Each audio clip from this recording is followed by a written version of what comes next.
जैसे अभी मान लीजिए कहा गया कि हम सभी को मिलकर चलना चाहिए, लेकिन इतने देर से आप लोग सुन रहे होंगे तो करीब करीब हर वक्ता की बात को काट दे रहा है। और कोई सब वक्ता ये कह दे रहे हैं कि बाबा साहब ने कहा था, कोई कह रहा है बाबा साहब ने कहा था। अच्छा मान लीजिए चलना हो तो चले किधर? किसी की राय कुछ है, किसी की राय कुछ है, किसी की राय कुछ है, किसी तो मैं इतना ही कहना चाहता हूँ इस बात से, क्योंकि बड़ी कोई सहमति नहीं है हम लोगों में कि यही रास्ता है और इसी पे चला है। क्योंकि यही जो बोलते ही वो भी सुने होंगे तो तरह तरह के कार्यक्रम है, तरह तरह के प्रोग्राम है, और सब लोग एक दूसरे को काट रहे हैं। एक ही आदमी बोलते हुए अपने को भी कभी एक बार काट दे रहा है। खैर इस पर ना जाए। देखिए मैं डॉक्टर अंबेडकर का अनुयायी हूँ या उनके विचारों को मानता हूँ इसलिए नहीं। अभी इस देश में मुझे कोई ऐसी समस्या नहीं दिखाई दी है ठोस, जिस ठोस समस्या का ठोस समाधान डॉक्टर अंबेडकर ने न बताया, या कोई ठोस क्या बीमारियां हैं और भविष्य में क्या क्या बीमारियां होने वाली हैं और उन बीमारियों से क्या क्या बीमारियां हो सकती हैं इसके बारे में ना बताया। मान लीजिए कोई नई बीमारी पैदा हो जाएगी जिसके बारे में उन्होंने नहीं बताया होगा तो हम लोग विचार करेंगे, क्योंकि उन्होंने भी तो कहा है कि हमारे भक्त मत बनो। लेकिन कोई नई बीमारी आए तो सबसे पहले मैं जो एक विषय है अल्पसंख्यकों के प्रतिनिधित्व का प्रश्न, एक चीज और कहना चाहता हूं कि बाबा साहब ने, मैं दो बातों को लूंगा, संविधान और बाबा साहब, एक दूसरे का पर्याय भी मानता हूं, थोड़ा अलग अलग भी मानता हूं। जैसे बाबा साहब ने संविधान से पहले भी सैकड़ों किताबें लिखी हैं और हजारों पंपलेट लिखे हैं, हजारों दसियों हजार भाषण दिए हैं, और फिर संविधान लिखने के बाद भी कम से कम बड़ी बड़ी 5 किताबें लिखी हैं, और मौजूद रहते तो हो सकता 10-20 और लिखते। तो संविधान ऐसा क्यों?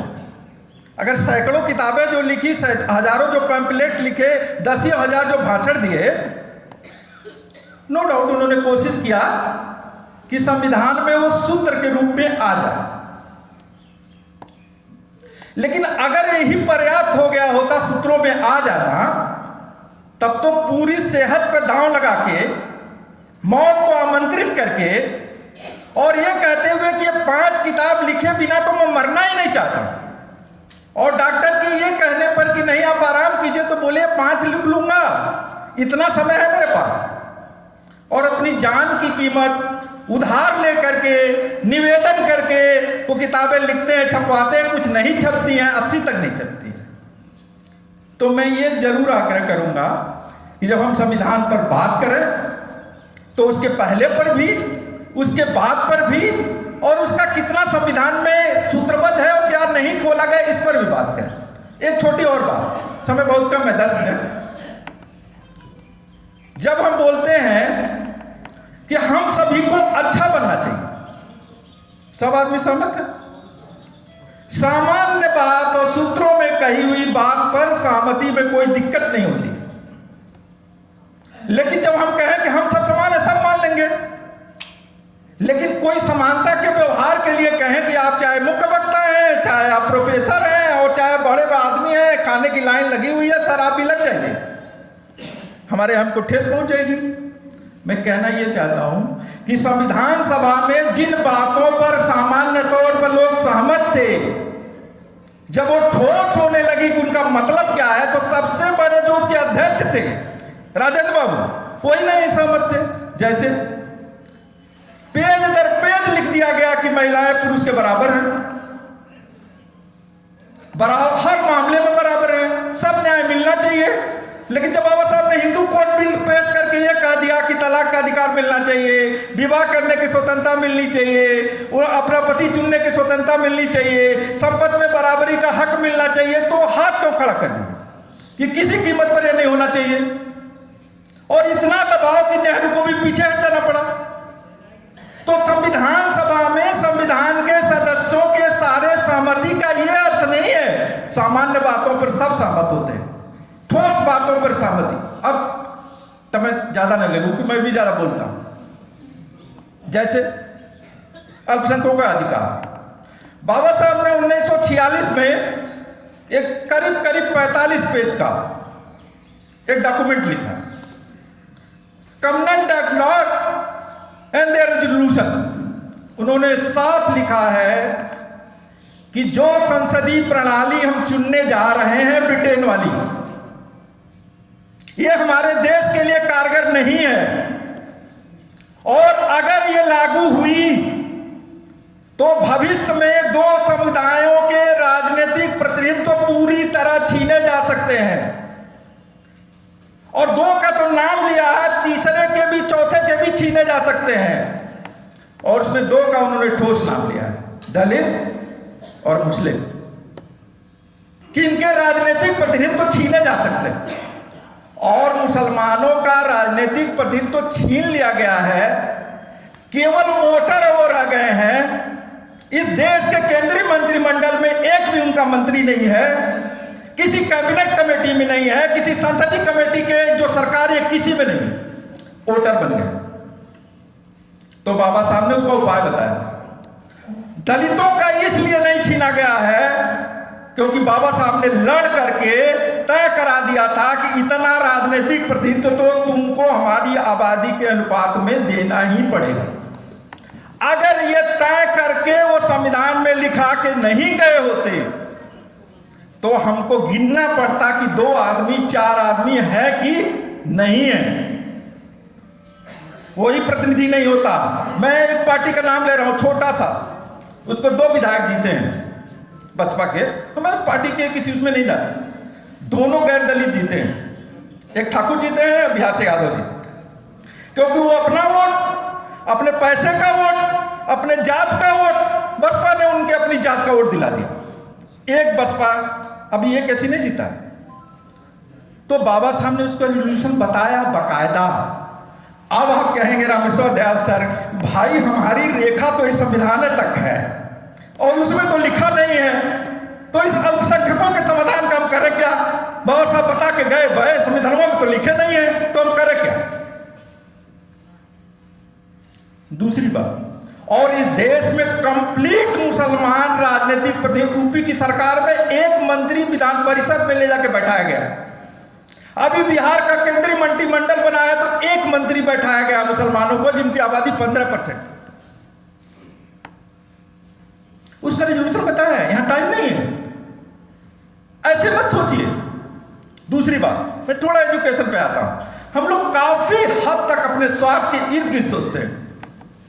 इस देश में, यूपी बिहार में 80% दलितों के बच्चे और अति पिछड़ी जातियों के बच्चे जिन स्कूलों में पढ़ रहे हैं, उन स्कूलों से वो हाई स्कूल भी कर लें, इंटर भी कर लें, एक छोटी सी सरकारी नौकरी का फॉर्म भर के किसी प्रतियोगिता में पास नहीं हो सकते। एक जगह हम लोग मीटिंग में थे, हम सभी दलित समाज के और बहुजन समाज के लोग थे। मैंने कहा इस पर हम लोग बहुत कम लिखते हैं। पूछा गया क्यों? उत्तर आई, हमारे बच्चे तो उसमें नहीं है ना, हम लोग तो यहाँ बैठे हो तो पब्लिक स्कूल में पढ़ा सकते हैं ना, और इनडायरेक्टली अच्छा है कि हमारे जो 10% बच्चे पब्लिक स्कूल में अंग्रेजी में पढ़ सकते हैं हमारे पैसे से।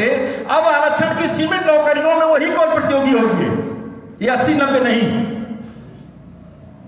एकदम नहीं पढ़ने लायक है। उस स्कूलों में कोई पढ़ाई नहीं रही हो, बीएलओ इसमें फॉर्म भर रहा हो, और स्कूलों की हालत देख लीजिए। एक छोटी बात, कभी कभी हम लोग अमानवी बात कर जाते। सबसे पहले मिड डे मील लागू हुआ था तमिलनाडु, अब तो लंच भी लागू हुआ है। वो स्कूल इतने शानदार हैं सरकारी, मिड डे मील, हमको आसान समाधान हम ढूंढना चाहते हैं। मिड डे मील वहीं लागू हुआ था और लंच भी अब लागू हुआ, अंडा केला ये, और पढ़ाई का स्तर देख लीजिए और वहां के सरकारी स्कूल देख लीजिए, उसकी गुणवत्ता देख लीजिए, केरल का देख लीजिए। हम बड़े आसानी से सोचते हैं मिड डे मील के चलते ही। अब एक दूसरी बात छोटी सी और, जब भी बाबा साहब ने संविधान प्रस्तुत किया था तो अंतिम भाषण में बता दिया था कि भविष्य की बीमारी क्या होने वाली है। वो बीमारी अपने चरम पर आ जाती। उन्होंने कहा था कि किसी तरह से हमने इस संविधान से एक राजनीतिक लोकतंत्र किसी तरह कायम कर लिया है, जहाँ एक वोट का एक राइट है, सभी लोग अपने प्रतिनिधि चुन सकते हैं, ये सैद्धांतिक अधिकार है। लेकिन आने वाले भविष्य में ये भी खत्म हो जाएगा अगर सामाजिक जीवन में लोकतंत्र कायम नहीं हुआ और आर्थिक जीवन में नहीं कायम हुआ तो ये भी खतरे में पड़ जाएगा। एक बात ही कोई कह रहा था, बहुत अच्छी बात कर रहा था, शासक वर्ग, बाबा साहब ने बहुत विस्तार से इस पर चर्चा किया है। गांधी और कांग्रेस ने अछूतों की क्या किया, आप किताब पढ़े होंगे कि शासक वर्ग और सरकार अलग अलग होती है। मैं बिहार का उदाहरण दूं।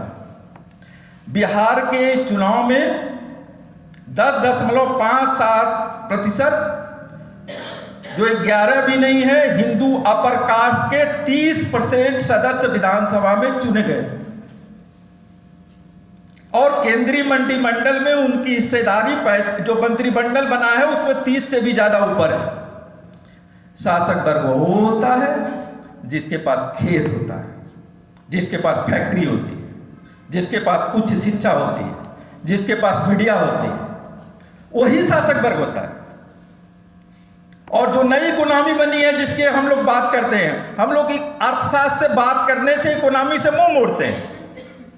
1% लोग इस देश की सारी संपत्ति के 40% पर 1% लोग कब्जा कर लिए। क्या 1% लोग कोई जाति नहीं है? कितने दलित हैं इसमें, कितने आदिवासी हैं इसमें, कितने अति पिछड़े हैं इतने, और कितनी महिलाएं हैं इसमें, और कितने मुस्लिम हैं इसमें। और यह सोचिए कि कोई हमसे इतना गुना ताकतवर है धन के मामले में, तो हमारे वोट के राइट के बारे में भी हम लोगों की समझ, बाबा साहब की समझ नहीं रही है। इसी नाते सामाजिक आर्थिक तरफ उन्होंने ध्यान दिलाया था।